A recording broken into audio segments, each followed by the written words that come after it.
തൃക്കേട്ട നാളിൽ ജനിക്കുന്നവർക്ക് വക്രബുദ്ധി കുറഞ്ഞിരിക്കും. അവർ എല്ലാവരെയും സ്നേഹിക്കുകയും എല്ലാവർക്കും ഉപകാരം ചെയ്യുവാൻ തയ്യാറാവുകയും ചെയ്യും. ഇവർ ധീരന്മാരും ദൃഢനിശ്ചയത്തോടെ പ്രവർത്തിക്കുന്നവരും ആർക്കും കീഴടങ്ങി നിൽക്കാത്തവരുമാണ്.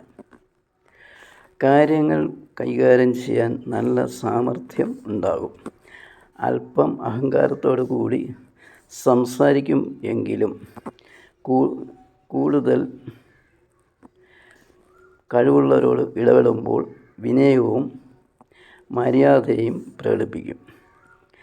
അടുത്ത സുഹൃത്തുക്കളോട് ആശയവിനിമയം ചെയ്യുന്ന സന്ദർഭങ്ങളിൽ അങ്ങേയറ്റത്തെ ആത്മാർത്ഥത കാണിക്കും. ആരോഗ്യവും ദീർഘായുസ്സും ഉണ്ടാകും. ചെറിയ അസുഖങ്ങൾ അവഗണിക്കും. സൗന്ദര്യവും ശരീരപുഷ്ടിയും ഉണ്ടാകും. പല്ലുകൾക്ക് ചില പ്രത്യേകതകൾ ഉണ്ടാകുമെങ്കിലും സൗന്ദര്യത്തെ അത് ബാധിക്കുകയില്ല. ശിരോരോഗങ്ങൾ, ശ്വാസകോശ രോഗങ്ങൾ തുടങ്ങിയവ ചെറിയ തോതിൽ ബാധിക്കും. 2026 ഗുണദോഷ ഫലങ്ങൾ അടുത്ത ദിവസങ്ങളിൽ കാണാം.